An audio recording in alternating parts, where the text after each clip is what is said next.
ईशानां जगतोऽस्य वेङ्कटपतेर्विष्णोर्परां प्रेयसी तत्वक्षस्थलनित्यवासरसिकां तक्षान्तिसंवर्धिनी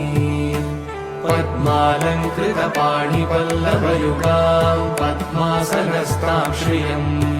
वात्सल्यादिगुणोज्ज्वलां भगवतीं वन्दे जगन्मातरम्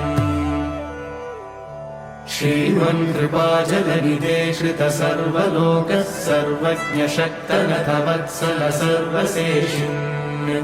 स्वामिन् सुशीलसुलभाश्रितपारिजात श्रीवेङ्कटेश शरणं प्रपद्ये